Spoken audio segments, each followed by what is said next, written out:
Et voilà, bonjour fidèles téléspectateurs de la chaîne de l'Éternel TV. Bienvenue dans votre émission, une émission qui reçoit pour vous les artistes musiciens chrétiens et pourquoi pas aussi une émission qui reçoit pour vous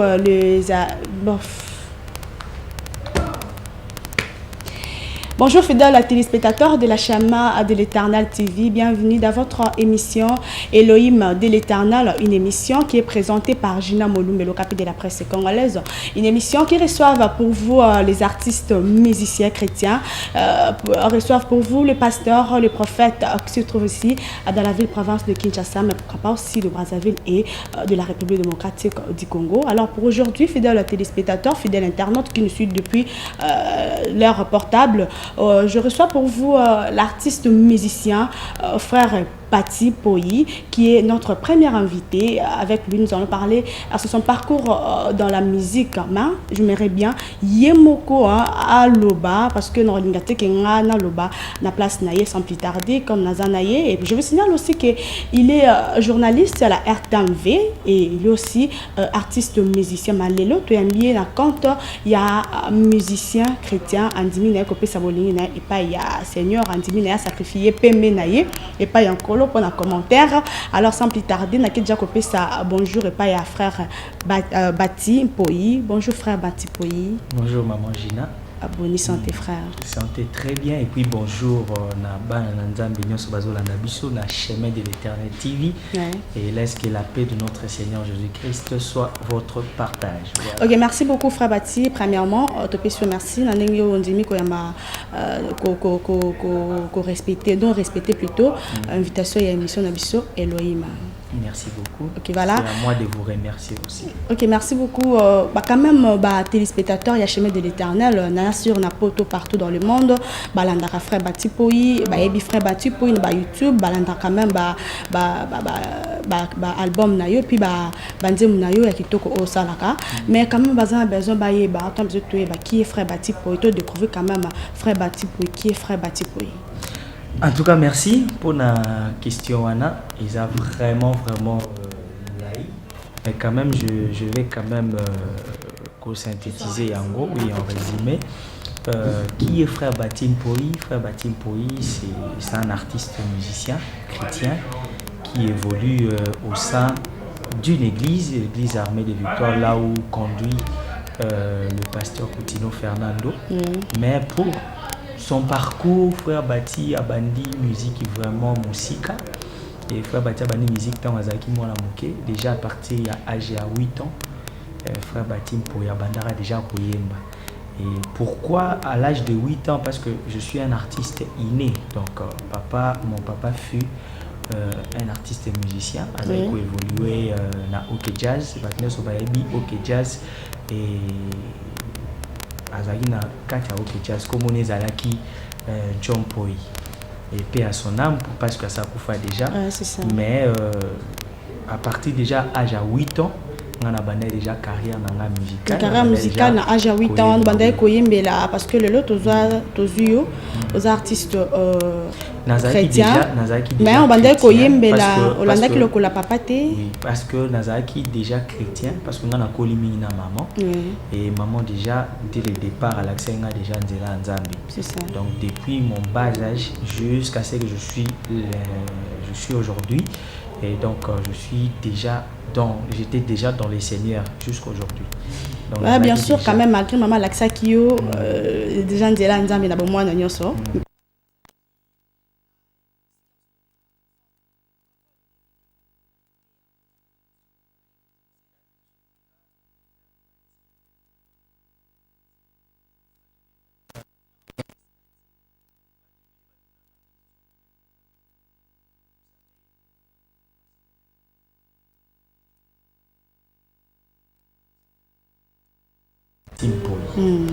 Donc il y a Zaki John Poyi, moi je suis Bati Poyi. Nakolingate, bien sûr je suis son fils. Tobo Yangote. Mais non lingate na bima na kombo ya papa. Nana besoin de ça la chemin ya yo moko. Ça la carrière nana. C'est ça. Et moi je me suis retrouvé dans la musique chrétienne. Vous voyez? Donc voilà.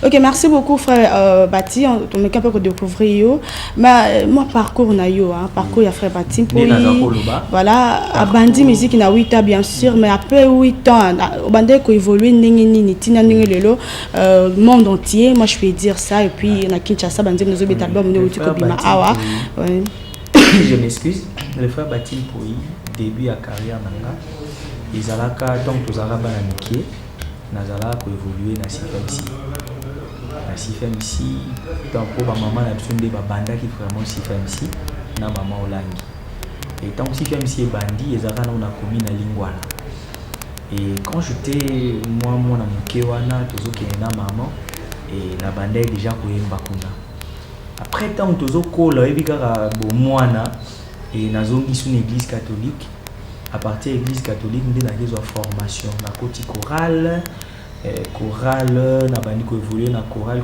na écoute d'abord orchestre église catholique après nous avons écouté na frère Momboé Onésime Lam azasko na Angola na opesi bambote sikazali et frère Lam ndazoenga quand même bandaka un peu l'accent bien musique note ezalaka boye bayembaka boye tout temps na longwe wana naiko qui travaille na sœur Jetou Kabika azana Sud-Af en Afrique du Sud na PCP bambote skazali tant on a d'autres travailler na sœur Jetou des sœurs Jetou aiko memanga papa Charles Mumbaya papa Charles Mumbaya après son âme mais papa Charles Mumbaya pendant travailler n'a posé question parce que c'est pas Charles Mumbaya azaki une école pendant travailler na kati école ou bien azaki ozaki travailler déjà na kati AMCC oui et tozaki wana je salue sa fille Fincha et sa grande sœur tozaki zaki na bango déjà wana et tant de évoluer par papa Charles et loko na yemba na album ya papa Charles na yemba na sala cœur eza doduzi budila oh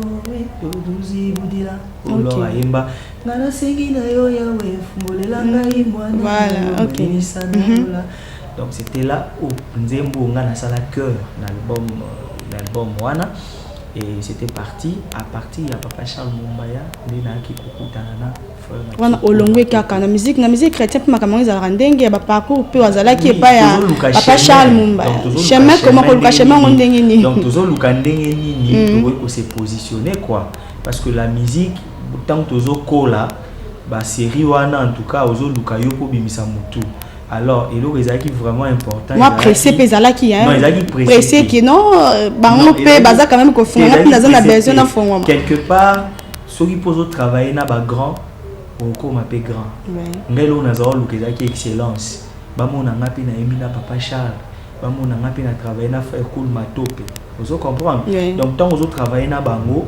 tant aux autres travailler na ba grand wana ba tu mususu pe bazo positionner yo pe malem bozo mata. Et puis, nous avons quoi apprendre les sous sur quelque chose. Où ils n'ont pas apprendre vraiment, nous avons vraiment ébélé. Où ils n'ont pas donc, papa Charles Mumbaya. Nabima quitté à Olobagina, longue sur une indemnité. Et papa Charles Mumbaya, ils ont AMCC. AMCC, ils allaient recevoir d'artistes presque ébélés.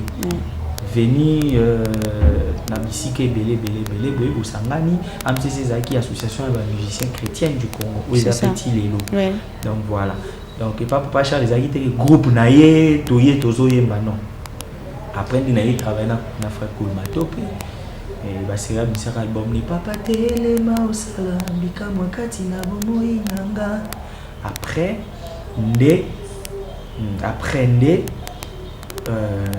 kolongwana kuna inde na okutana na l'archibishop Coutinho Fernando à partir déjà de 2002 okutana kina archibishop Coutinho comme producteur na yo okutana kina lo occasion ça là okutana parce que l'équipe pas artiste musicien mais ko tomber sur maboko ya pasteur parce que tangi archibishop papa archi c'est mon papa na banga kolobango te parce que papa archi yenda zunga vraiment na neya donc nazaki nulle part ceux qui ont commis frère Batim Poyo Batunyo Solelo bakum ko benganga par-ci par-là de partout dans le monde ils ont grâce il y a cet homme l'archibishop Coutinho Fernando na église lokola Batunyo tant na ye na koti na orchestre La Voix des Victoires premier jour kaka na bande koyemba et na moni ye abenganga na bureau comment tu t'appelles expliquer tant on attend combo papa na bicho oh non John Poyo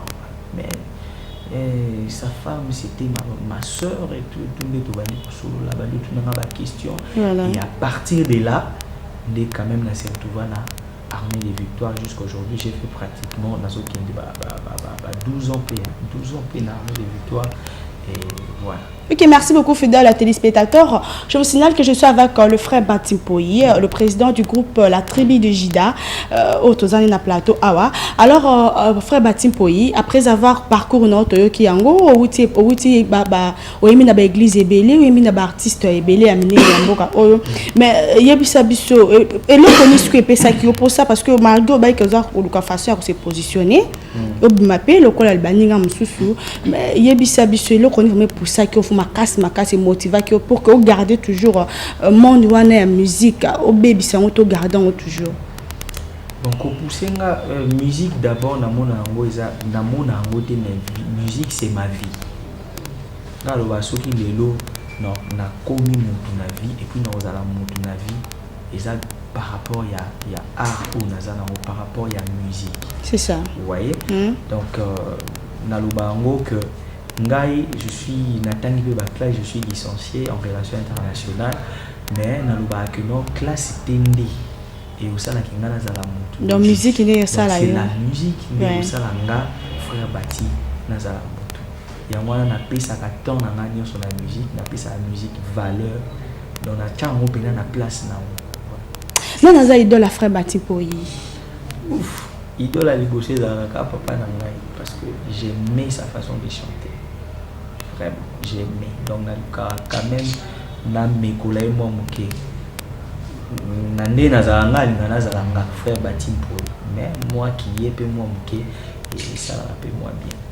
Ok, merci beaucoup, frère Batim Poyi. Voilà. Tous les artistes, musiciens. Bangotou, baza. Mais quand même, dans 4 albums, malgré tout, tu as vraiment dans 4 albums, tu as découvrir le rythme. Parce que tu écoutes le rythme, mais dans 4 albums, il y a des musiques qui sont et puis il y a featuring musiques qui mais depuis au Kabaï, il y a des musiques surtout au lobby. Le frère Batim Poyi a fait déjà combien d'albums? Oza qui a marché, ba fan na yo, ba consommer yango, ba fidèle na yo nyo surtout ba linga frère Batim Poyi ba consommer depuis que Okaboy na ba grand homme au Kotanga. Poyi a juste 2 albums sur le marché. Ouais. Premier album nanga titre nango qui merci et puis le deuxième album titre nango eza Saison de gloire. Saison de gloire. Donc merci Zaki to banza le premier album et puis qui n'a ni frère Bati. Premier album est venu en 2011. Oui. Et puis deuxième album est venu en 2014. 2014 où ils en a marché au Batu Baza qu'on consommait en haut. Alors pourquoi Saison de gloire? Ouf. Saison de gloire, il y a quelque part dans la Bible, dans la Sophonie, je crois chapitre 20, Bible lobby, en ce temps-là, je vous ramènerai. En ce temps-là, je vous rassemblerai et je ferai de vous un sujet de gloire et de louange. Et tant on a eu un passage on est etikaki ngai. Yango esenga que non Nzambe azosala ngana comme un sujet de gloire et de louange. Et ce qui Nzambe asali au sujet de gloire, sujet de louange, c'est que vous avez un mot extraordinaire. Donc on va comme Nzambe asali ngai na comme sujet de gloire et de louange. Pour la unité, on a sa titre album nanga Saison de gloire. Et puis tant que toujours le saison est belle. Encore Marie Missam Nenga Yembi, saison sèche, la saison de pluie. Saison de gloire. Voilà. Saison sèche les ali, saison de pluie les ali, et puis saison ya mapambo. Donc saison de gloire est la saison aux homona kembo na kembo. Et s'il a raté. Ok, merci beaucoup. On a quatre saisons de gloire. Avant quand même tout le bel album Saison de gloire. On a quatre saisons de gloire. Tout ça a combien de titres? On a quatre saisons de gloire. Tout ça a 8 titres. Oui. 8 titres. Tout ça a Action de grâce. Tout ça a Lisolo, Zoano Lokumu, Tikana Yembelayo, Exploit. Exploit, moi, etikali wana ezamo oubli mais quand même etikali. nous avons des téléspectateurs, il y a chemin de l'éternel, va contredire pour l'album nayo, ezo beta. Mais les lots piraterie quand on a katia yamboka, artiste belé, ça qu'on réclamer que piraterie côté, œuvre na bango ça protéger té. Frère Bati a protégé œuvre nayo comment? Est-ce que frère Bati a gagné peine album nayo ou ebimaka ou bien ça a toujours piraterie na katia album nayo au teleki. Mon premier album, on a travaillé avec un producteur, Papa Malela, en Allemagne, on a fait un beau dépasse dans l'émission. On a travaillé avec le premier album, en tout cas, ils ont vraiment assuré. Et en tout cas, je ne crois pas qu'ils aient vraiment piraté. Mais sauf que une fois bien en Angola, c'est un album en Angola, en tout cas, il était ça a succès et tout. Mais ngamoko quand même namona ki mais na suka to yako mona ke batu ole producteur nanga tout se retrouver tout mona ki na batu moko songolo bazako se retrouver na place na bien ouais ngana eto zo décision to kata alors protéger ngo stratégie nous le problème Isali na deuxième album je n'ai pas pu travailler avec un producteur voilà na travailler un producteur que j'ai travaillé seul. Et j'avais juste un monsieur, toujours travaillé, David Chenda, toujours travaillé en partenariat. C'est ça. Et comment il a niveau mon pas voyager qui naïe, je suis resté seul. À moment ça m'a camona juste un gars et la nuit on a ce qu'on a comment qui n'a coach en internet, na YouTube et tout pour quand même visibilité.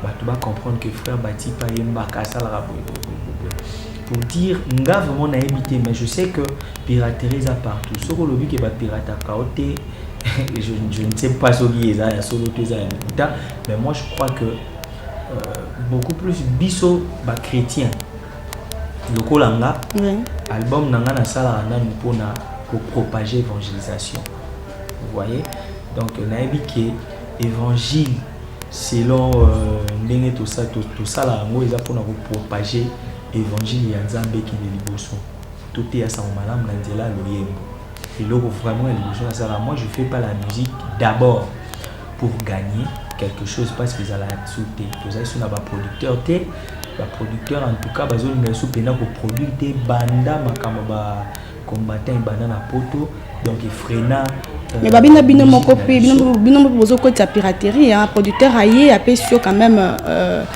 caché na yo a pesio CD yo moko kei na ko multiplier ngo au comme côté kango yo moko so artiste au pirater œuvre non habite so eza lokuta on a lobby bon wana sikoyo ngana misala melanga te mais quand même yoka yango yoka pe parce que faut tout na ba artiste oyo quand même ba pirata bango ne ba ko yeba si réellement et ça sera en partenariat na bateau va ça la pirate là je ne sais pas je m'excuse mais pour nangai nde na banda koloba ezaki toujours ça lango pour propager la bonne nouvelle la bonne nouvelle soki bateau wana bazo pirater biso pour na panda sa malamu gloire à Jésus mais nzambe pas otala mutoki ya mutu vous voyez que nde to ça album c'est pas donné à tout le monde studio ezaka cher surtout les musiciens ambitieux, ça la studio, ça la clip, ça la sous promotion.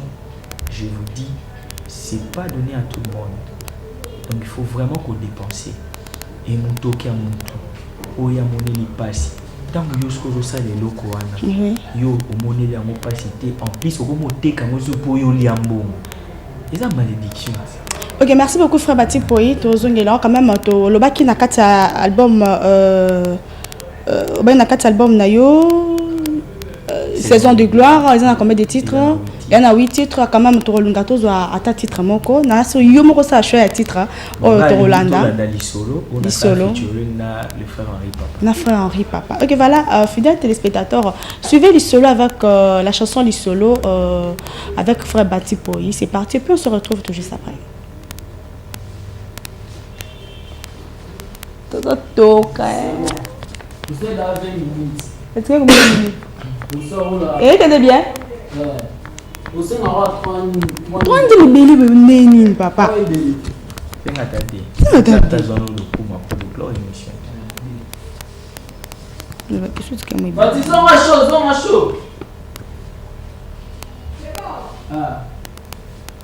Lisolo, Et voilà.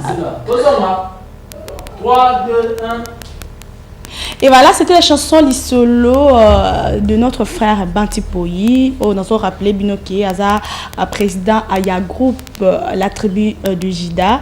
Otozane na plateau, Tozo Betane, toujours ma solo, ya musique, frère Bantipoyi, Olandem Lissona Moni, Wemina Henri Papa, featuring, Kaka, ils ont continué, payer position le colon, il y a featuring. Pourquoi featuring?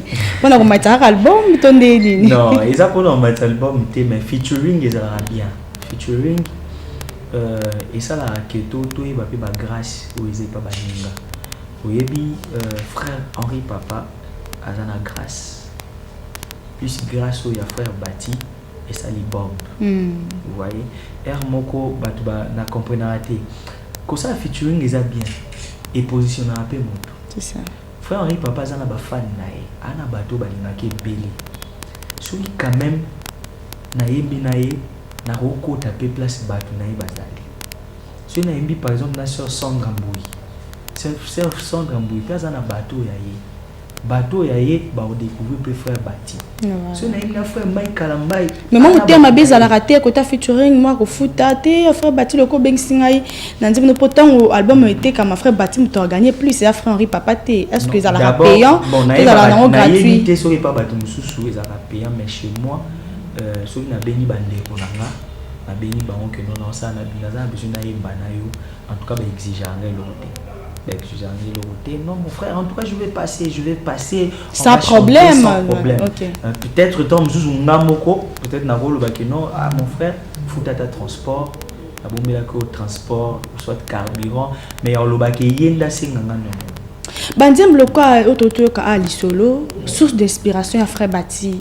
Ils ont la canine, la source d'inspiration. Pas bandim qui toko to yo. On est un mona otiko yo kawa. Au son baraté pas ya parolier mo boy te bi ke pe ba parolier pas comment otiko artiste musicien chrétien. On a beaucoup plus mes inspirations ils ont la canine do banzan.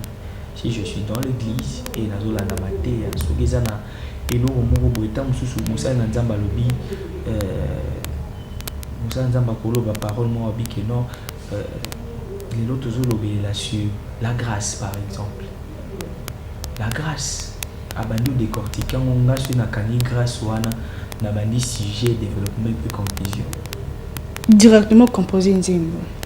Est-ce que ma banga pe na kata banzembo ba chasso chrétienne ils en ont autorisé permis na fan de na robaka tam Jina Molumbi na ba kinanga Suman Lola je sais pas ce qui ma banga pe za la permis. Notre Dieu est tellement jaloux.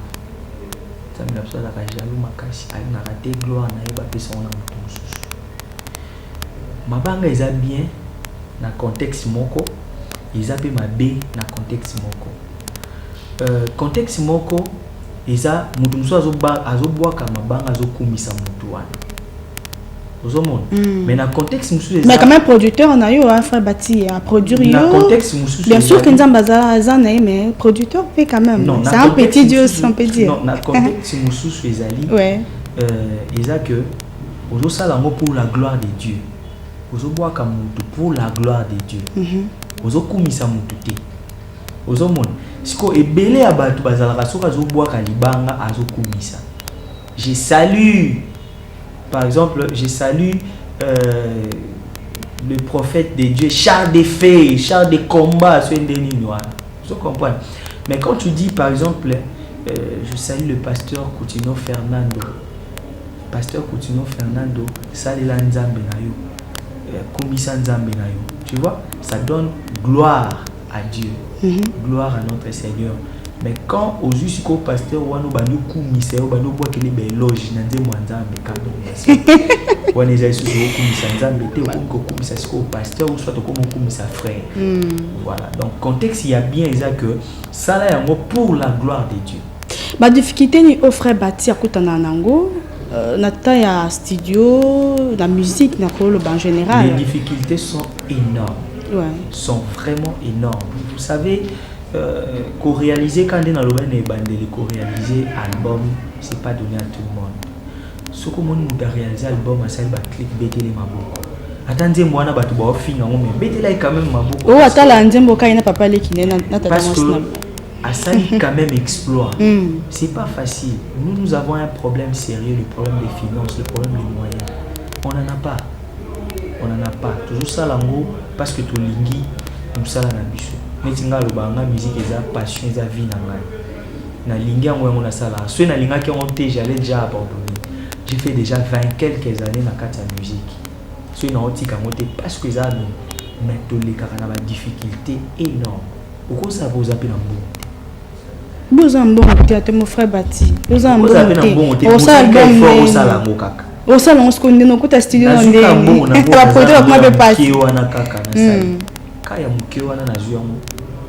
Est-ce que bang ils allaient pas frère Bati à ça album, qu'on bimis album sur le marché parce que na kati lelo quand se les disent hein, artistes musiciens baza et beaucoup mi et belé frère Bati. Ba komi beaucoup et puis dans les stylités parce que ils m'ont autour le bakela nganja meza monene et basal baza muke melo na mona kela nganja meza monene basal baza pe et belé. Mais est-ce que bang ils allaient rater tant au bimis album non ko bakena autant na bimis album frère Henri Papa za mupandi frère Toms frère Moïse Mbiye, frère sœur Lambongo. Est-ce que Kobanga n'est pas frère Batipoy? Ils ont raté. Yo monta au lobby et la nzambe za munene basala nzambe basali basa muke. Mais là comme belé na ko loba. Et la maison ka munene ma sœur. Maman Gina webi to bangara diable té. Diable déjà to banga été. Et bon mutu to banga. Et ceux qui déjà au chatelo on a YouTube 30 quelques mille personnes basi batali yo. Ça veut dire que aux adana bateau batala ko bateau balande la ko déjà. Ouais. Si qu'on en bangani parce que na ebike so na sale loko nanga bato basepela nango bato batala nango bato balinga nango et puis je suis aimé de tous. Non banga pourquoi? Na lobango même à 10 personnes ceux qui bandima ko ba betela ko maboko c'est tchalo. Ok, merci beaucoup. Ok, voilà, donc bang ils allaient. Mais quand même, la relation d'artiste musicien pesant dans mal moi parce que Tom frère Bati a dans ma coin est-ce que peut frère Bati donc il y a le cas on poser des questions à la fois relation d'artiste ou frère Bati a appelé dans carte à MCC dans musique à MCC. Déjà, je suis d'abord journaliste. Je présente une émission musicale aussi. Je reçois des artistes musiciens. Ça veut dire déjà que relation entre les musiciens et Diabol.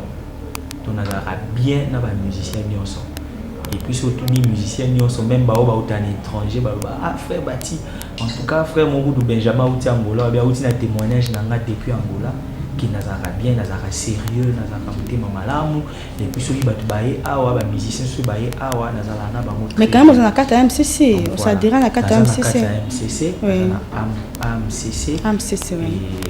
Nous allons bien avec notre président, le frère Patrice Boy-Moussoko. Donc, tout ça très bien. Ok, merci beaucoup, frère Bati. Tout ça continue, plutôt tout ça qui arrive vers la fin. Il y a l'émission d'Abisso Elohim de l'Éternel. Tony, quand même, tout découvrir le sous saison de gloire. Tout est koyoka titre moko, mais Tony, quelque chose à pas na yo. On a besoin d'un choix. Zwana Olokumu. Nous sommes tous à featuring, tous allés. Oui, ils ont featuring dans la salle en open pasteur Christian. Pasteur Christian. Mais featuring ils ont belé na kata la saison de gloire. Il va zapper boya monita msumbu wa linga kana uto ko ba. Trois chansons ils ont 3 featuring et puis les autres na salle ngamo. Ok, merci beaucoup Zwana Olokumu. C'est une chanson tirée de l'album Saison de gloire au frère Patim Poyi. Aponi Poyi mtasali choix banzembo aponi. Alors on a dédié on a battu surtout besoin de partout dans le monde. Précisément la DG Nabiso da Silva que je dédie cette belle chanson Zwana Olokumu. C'est parti avec la chanson et puis on se retrouve tout juste après pour la continuité de cette émission Elohim.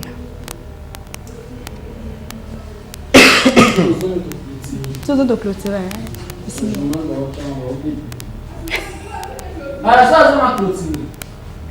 Zwana Olokumu. Zwana Olokumu.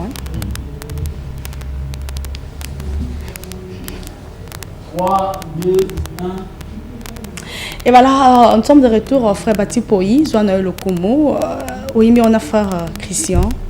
Frère Christian et pasteur Christian tout et mis qu'on a pasteur c'est bateau parce que featuring no baza combien juste parce que tout le monde frère frère Henri Papa pasteur Christian Boissa sœur Ada Santoto et puis na frère na biso Piché qui est là na pesi bote ska za la France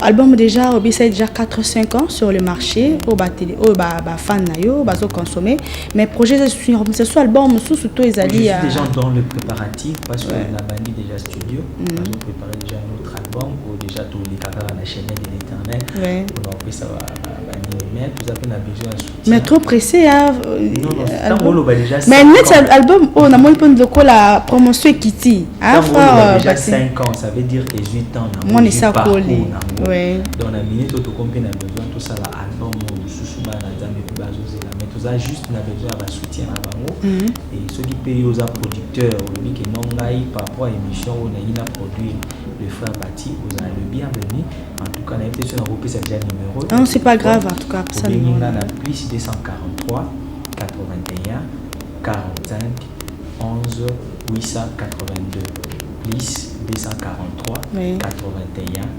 45 11 882 donc voilà un peu donc mais sortir disons même pas préparatif pendant aussi ça préparatif on a pour que tous ont le succès ils attendent et belé déjà album toujours ils ont vraiment tenté parce que il y a pas préparatif déjà na ma chaîne YouTube Bati pour TV de lancer déjà quelques clips pour tout ça il y a Sika donc déjà va clip de ces bandes qui donc bientôt là en promotion voilà d'ailleurs clip à Sika déjà déjà lancé et vraiment merci merci na maman Mimichi da Silva na molonga na papa da Silva parce que c'est une opportunité quand même dans les canaux chemin de l'Éternel nzamba pambola bango esika bazali et ya pambola bato nyonso oyo balinga frère Bati surtout à mon papa l'archibishop Coutinho Fernando KF mon premier esika azali na ba séjour na ekuna na France nzamba pambola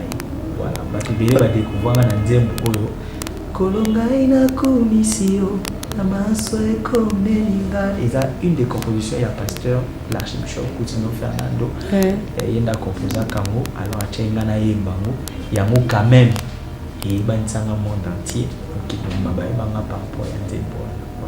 Ok, merci beaucoup frère Bati pour nous arriver vraiment à la fin. Encore une fois, merci d'avoir honoré notre invitation. En tout cas, mission Oyo Elohim, eza pour Nabino, eza pour Nayo, ceux qui ont information, ils allaient ou bien le comme ça, il y a kolba pour na parcours musical, que ils étaient pour koya ko ça se met ici sur aux abattus quand même. Si tu as du gens européen samboté de partout, c'est basé vraiment je salue tout le monde au baby frère Bati.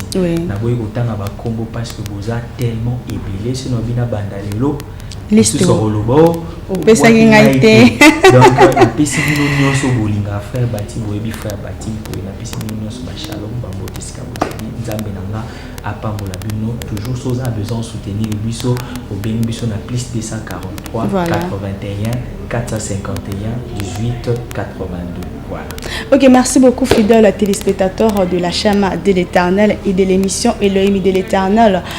Merci Nani Bozala Kebele, Libosse ba poste téléviseur Nabino. En tout cas, c'est on a un ming ya on Nabino vraiment ébélé. Ndeng bolande émission Nabino on a frère Bati Poyi, Oyazali président, il y a groupe la tribu de Jida pour tous qui n'est sûr que à Fongo la lobby oui c'est que ma question au spécial que te poser à répondre à ma question en tout cas merci beaucoup en équipe technique Mobimba équipe technique qui a émission Elohim et puis à chemin de l'Éternel Kinshasa merci à Soumani Lola Oazali réalisateur caméraman coordonnateur il y a émission et puis à chemin de l'Éternel Kinshasa et encore une fois merci Nafati merci à toi ma chérie.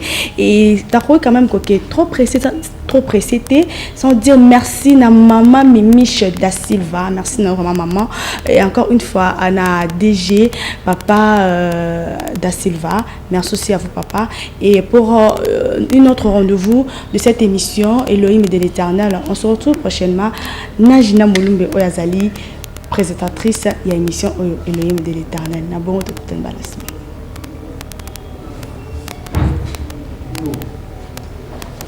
Thank you.